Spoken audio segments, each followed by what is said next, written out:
Welcome back to the Code 1098 True Crime Podcast. Thanks for tuning in.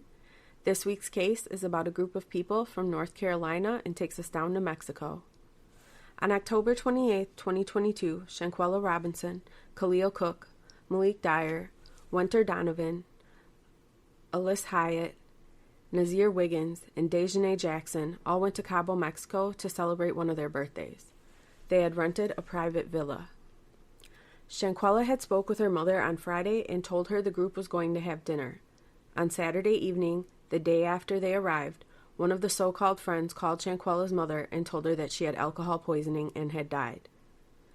A video filmed Saturday during the daytime in the villa they were staying in shows one of the women brutally assaulting another woman who is naked. The woman delivering the beating to the naked woman has been identified online as Dejanay Jackson. The naked woman was identified as Shanquella. The video has been reposted many times online and on social media sites. TMZ has a copy of the disturbing video available online as well. Likely the same person who recorded the video is the same man that is heard saying, "Quella, can you at least fight back?" Shanquella says no and never once tries to defend herself. The man also does not appear to intervene in the beating, nor does anyone else in the villa. It has been alleged that there is a second video that identifies another woman named Winter Donovan and shows her body slamming the already dazed Shanquella after she was beaten by the other woman. It is unknown whether the second video actually exists or not. One of the male guests was allegedly arriving later than anyone else. He has gone on social media more than once and claimed that when he arrived at the villa, he was informed that Shanquella had drank too much and was incoherent. He claims to have held her on the couch and rubbed her head. Dr. Carolina Beatriz Ornelas Gutierrez was requested to the villa around 2:13 p.m. She arrived about an hour later and had said that she had been informed that Shanquella had drank a lot of alcohol. The doctor attempted to administer an IV, which was unsuccessful. The police report states that the doctor determined Shanquella had stable vital signs but was dehydrated. She was also unable to communicate verbally and seemed inebriated. The doctor suggested that an ambulance be called to take Shanquella to the hospital, and people in the group refused and requested treatment be administered at the villa.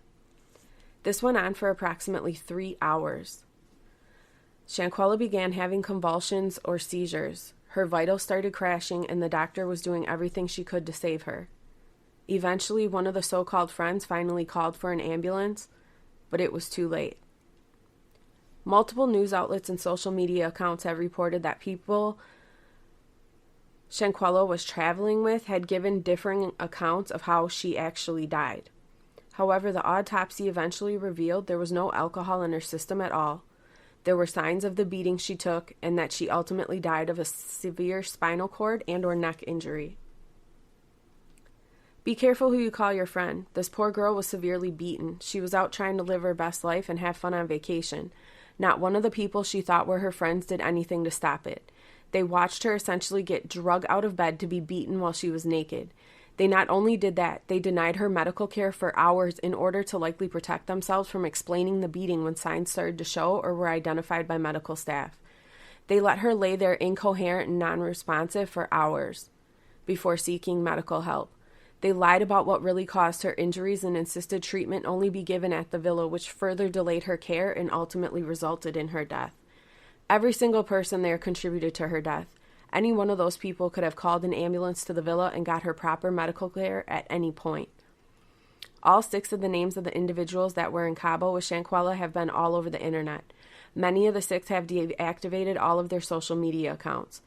Other than the male that claims to have cared for Shanquella, Winter Donovan gave an interview stating that it was just a fight between friends. An arrest warrant has been issued for one of the women. It has not been disclosed which of the 3 women it is, but online people have been speculating that it could be for Dejanay Jackson. This case is very much ongoing. Let's hope there is justice for Shanquella and her family. Keep a lookout for an update about the case as it develops. Thank you for listening to Code 1098, giving you past, present, solved, and unsolved mysteries and murders. Check out my Patreon page for case discussions and more. Thanks for tuning in today. Until next week.